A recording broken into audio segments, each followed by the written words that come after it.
Um almirante imperial se ajoelhou no convés de seu próprio navio e escolheu a morte. Não morreu em batalha. Não morreu sob as balas dos inimigos. Ele se matou, porque a alternativa era insuportável. Render sua espada a ela, uma mulher, uma ex-cortesã dos barcos flutuantes do Rio das Pérolas. Uma figura que o Império Qin se recusava a nomear nos registros oficiais, sem uma mistura de pavor e humilhação. Seu nome era Zheng Yisao. No Ocidente, a chamavam de Qin Shi, e no auge de seu reinado, ela comandava mais de 1.800 navios de guerra, 80 mil guerreiros, uma rede de extorsão que sufocava o comércio de 3 impérios ao mesmo tempo. O Barba Negra, aquele terror do Atlântico que entrou para a lenda, tinha 4 navios. 4. Qin Shi tinha uma nação flutuante, e ninguém, em nenhum momento da história documentada, chegou perto do que ela construiu nas águas escuras do Mar da China Meridional.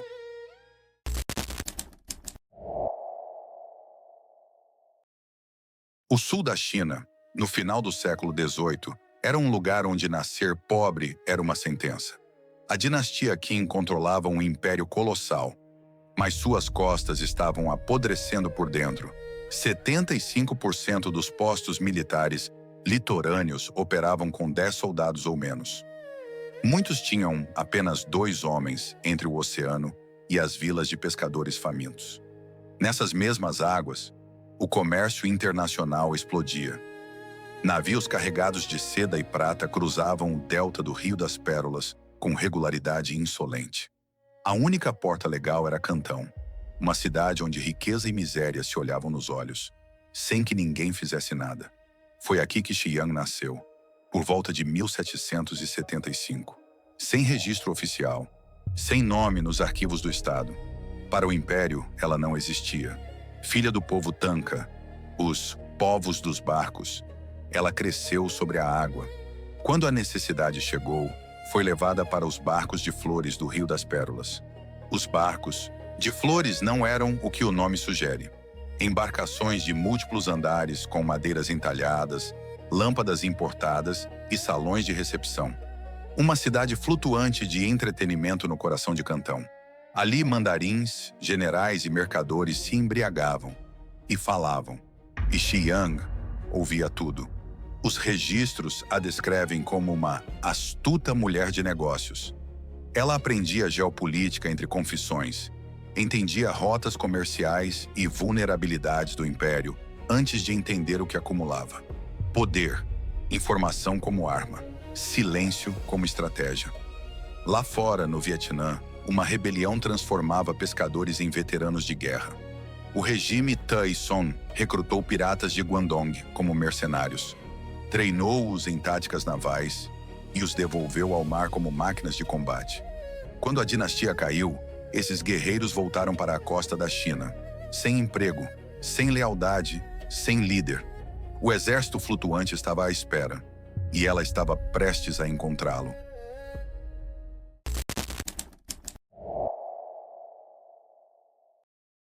Zheng Yi não era um pirata comum.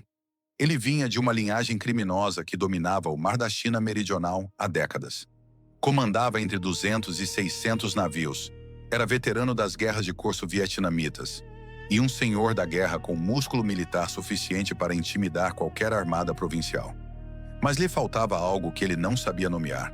Em 1801, ele foi buscar Xiang. Os relatos divergem. Algumas fontes dizem que mandou um esquadrão invadir o bordel flutuante à força. Outras indicam que foi até ela com uma proposta formal de casamento. Reconhecendo o valor da rede de inteligência que ela havia construído em anos, ouvindo nobres bêbados.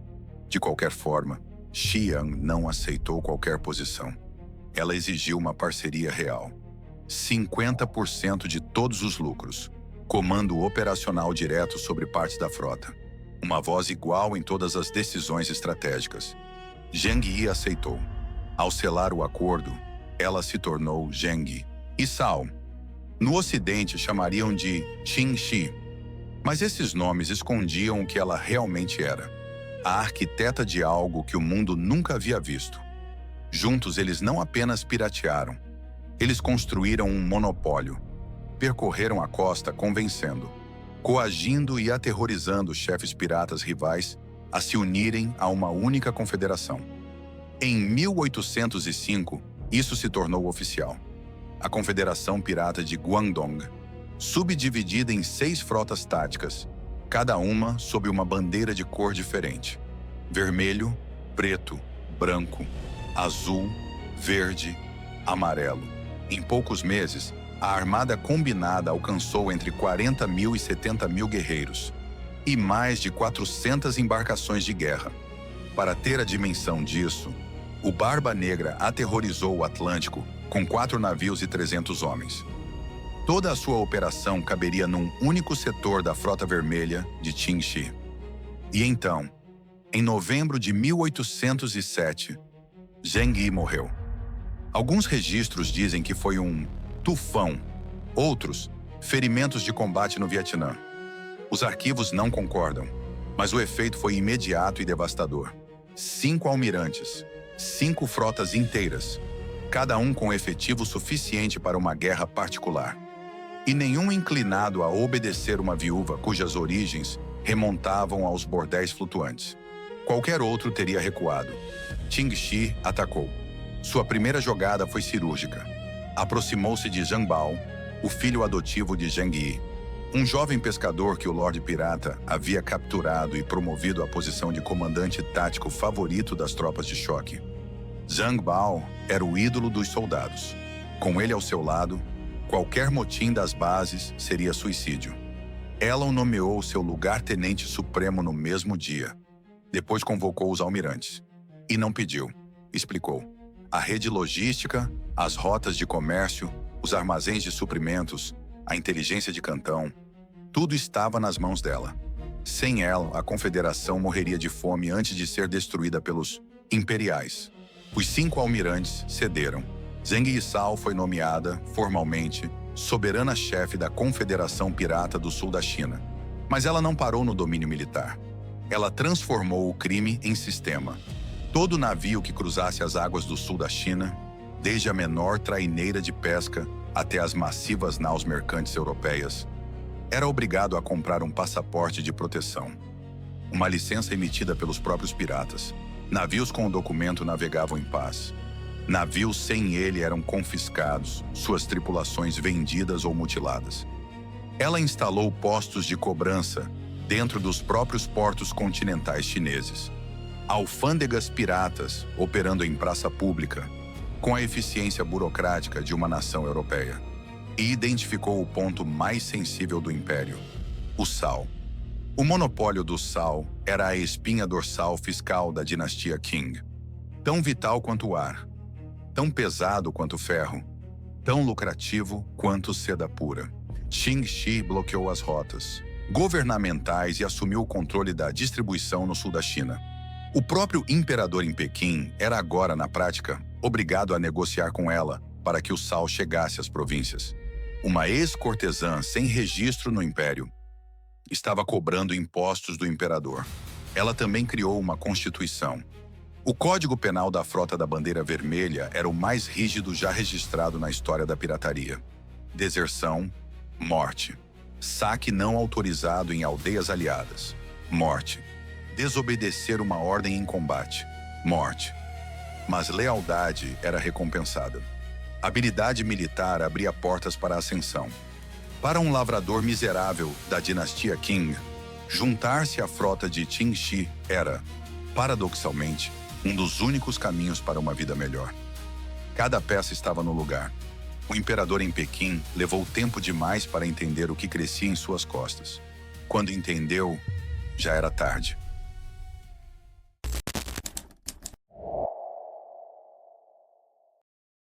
O imperador Jia Qing tinha um problema que não conseguia nomear em público. Uma porção crescente de seus mares, suas costas e suas rotas comerciais obedecia a outra pessoa. E essa pessoa não era um general rebelde, nem um príncipe rival, nem uma potência estrangeira. Era uma mulher nascida num barco flutuante. O embaraço era insuportável. Em 1808, Pequim ordenou guerra total. A dinastia Qing mobilizou a maior formação naval em anos. Armadas projetadas para convergir e destruir a frota da Bandeira Vermelha numa única operação decisiva. Qualquer pirata, com senso de sobrevivência, teria recuado, dispersado as frotas, desaparecido nas enseadas do interior. Qin Shi e Zhang Bao marcharam de frente. O que aconteceu a seguir deveria ser impossível.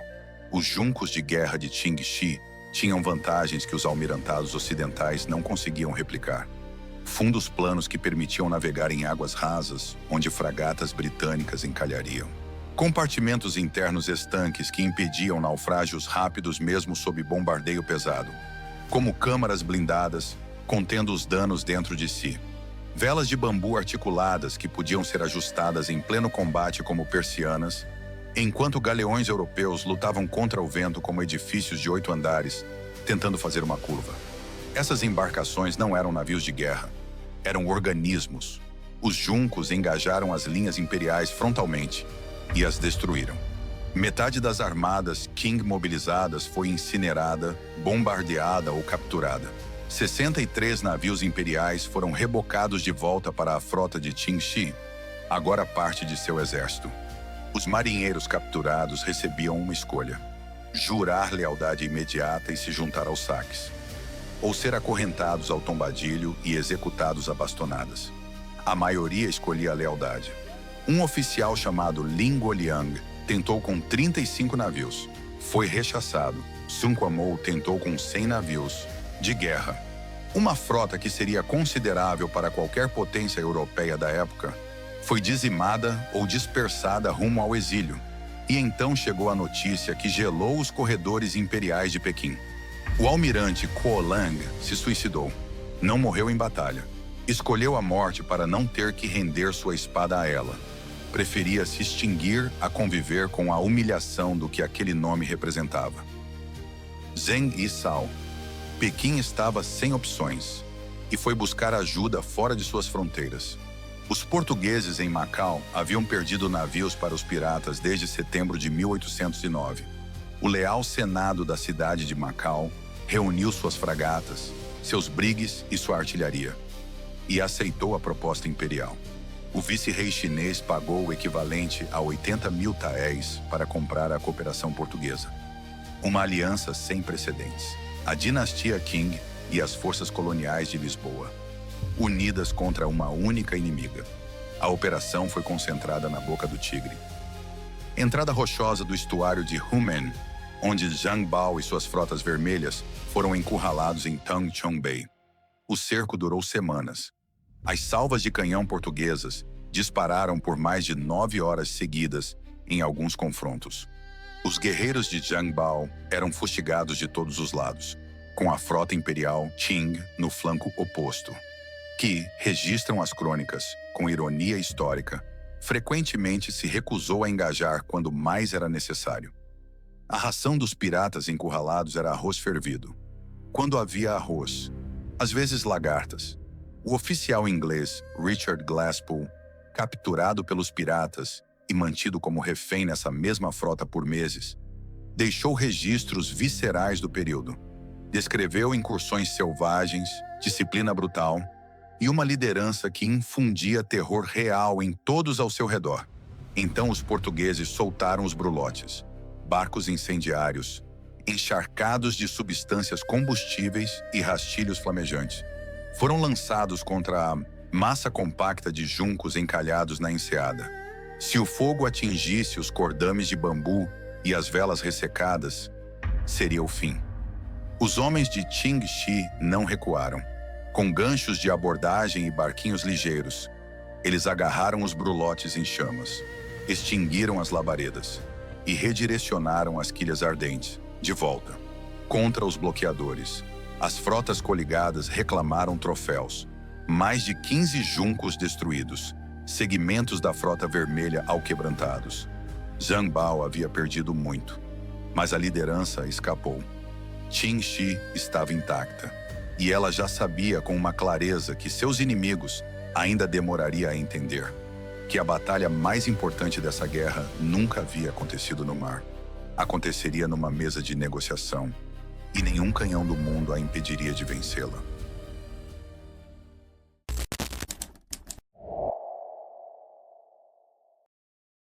Existe um número que precisa ser dito em voz alta, uma vez mais, para que ele afunde de verdade. 80 mil. 80 mil homens obedeciam a uma única mulher.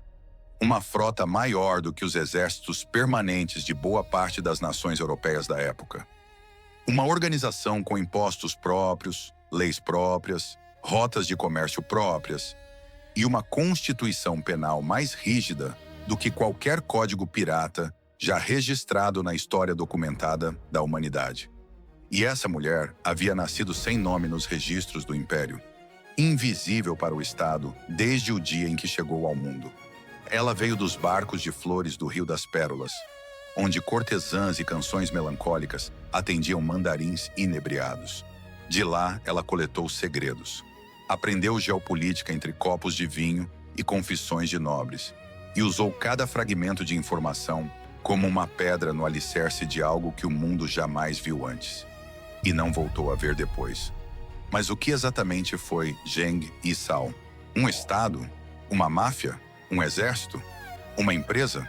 Talvez nenhum desses termos seja suficiente para conter o que ela construiu nas águas escuras do sul da China. O que os registros mostram é que ela venceu, em todos os sentidos em que é possível vencer. Venceu em combate, venceu na diplomacia, venceu o tempo, sobrevivendo aos inimigos, à pobreza, à obscuridade e à violência, e morrendo rica, livre e cercada de família aos 69 anos. E ainda assim, Barba Negra virou fantasia, parque temático, franquia de cinema. Shang-Chi é uma nota de rodapé. Talvez a pergunta mais perturbadora não seja como ela construiu a maior frota pirata da história, mas por que o mundo decidiu, em silêncio, que essa história não merecia ser contada? E o que mais, exatamente igual a isso, estamos escolhendo não contar agora?